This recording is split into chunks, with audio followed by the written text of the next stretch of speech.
bien, bonjour tout le monde, j'espère que vous allez bien.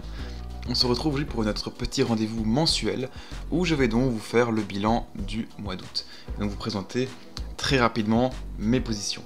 Donc avant de commencer la vidéo, je vous rappelle que vous retrouvez en description le lien de mon groupe Telegram où j'ai partagé toutes les positions que je vais vous montrer aujourd'hui, d'accord?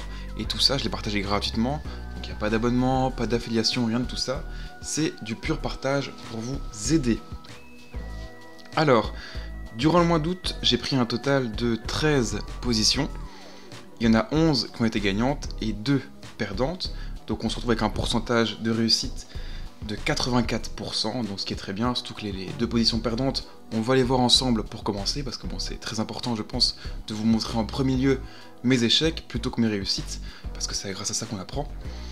Donc au niveau des positions perdantes, on a une position perdante donc ici sur CAD JPY de moins 24 pips, et après une autre sur GBP JPY de moins 5 pips. Bon là c'est quasi coupé à break-even, donc là je vais pas vous montrer, c'est pas du tout intéressant, juste que je ne sentais pas du tout la position, le marché était beaucoup trop mou, donc quand c'est comme ça, c'est mieux de sortir.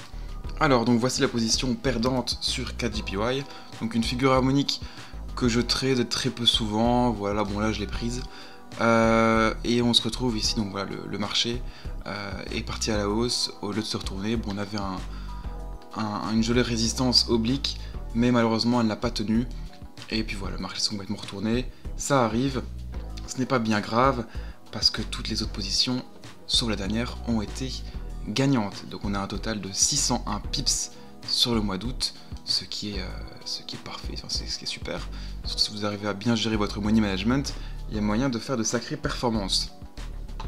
Alors, commençons, enfin je vais pas vous montrer toutes les positions parce que voilà, il y en a beaucoup trop, il y en a qui sont beaucoup moins intéressantes que d'autres, mais je vais vous montrer donc les plus profitables.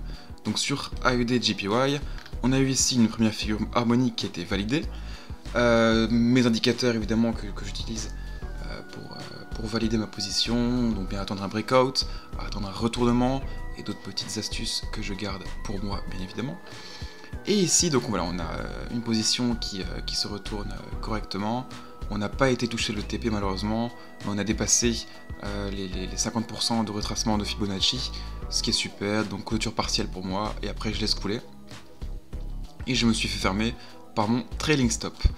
Ensuite, on a eu une autre position sur AUD JPY qui elle m'a touché le take profit, donc super, position à l'achat.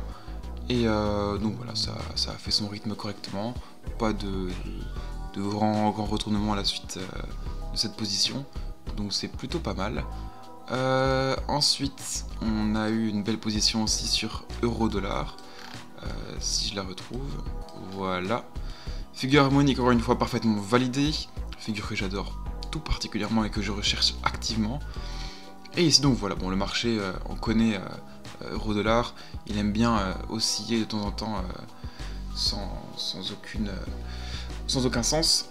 Et après il se retourne correctement, bon là ça a touché une première fois mon break-even. Et après je suis re-rentré, et donc voilà, clôture partielle au niveau des 50%. Et ensuite on laisse couler jusqu'au TP. Alors belle configuration aussi sur GBP AUD avec une configuration baissière. C'était ça je me rappelle, ouais, c'était vraiment une très bonne position aussi. Donc on a vraiment l'ouverture durant la bougie baissière, et ensuite on laisse couler, et ensuite voilà, on va toucher très facilement le take profit. Et je pense qu'il n'y a pas eu d'autres positions. Non. Mais en ce moment, je suis en train d'en rechercher une ici sur GBP AUD. Donc à voir. Maintenant sur GBP CAD, on a aussi encore une fois un beau retournement. Figure harmonique parfaitement validée. On n'a pas été touché le take profit, mais on l'a frôlé. Donc clôture partielle encore au niveau des 50% ou plus. Ça dépend de votre stratégie.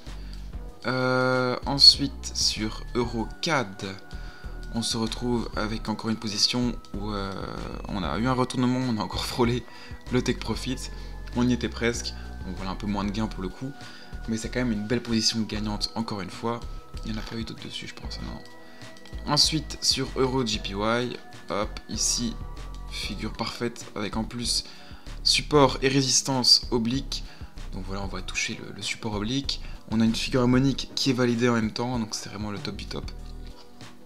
Et ensuite, on rentre en position, on attend un breakout, et on va aller toucher, voilà, moi je pense que j'avais clôturé un petit peu avant, dès que ça avait touché le support oblique, on ne sait jamais si ça se retourne, comme de fait ça s'est retourné après c'est bien parti à la hausse, mais le take profit a bien été touché ici.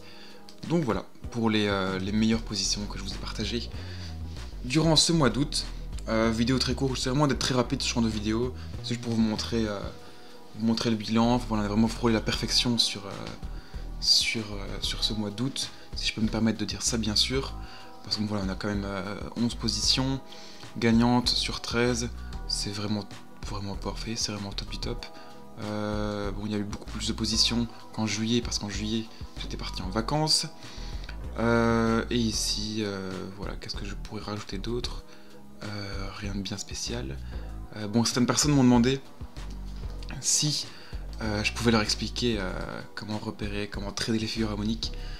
C'est un travail évidemment de plusieurs années, c'est beaucoup d'échecs avant d'arriver à ce genre de résultat, d'accord?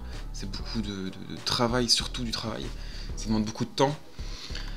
Peut-être qu'à l'avenir, je ferai quelque chose pour vous apprendre, mais en tout cas, j'ai beaucoup de travail en ce moment, du coup je ne peux pas me permettre d'attaquer ça en ce moment. Au niveau des vidéos, donc on va continuer à découvrir ensemble les indicateurs. Après, comme je vous ai dit, on verra la psychologie un petit peu dans le trading, quelle psychologie il faut avoir. Et enfin, je vous expliquerai, je vous présenterai différentes stratégies que j'ai conçues, ou bien que je me suis inspiré d'autres.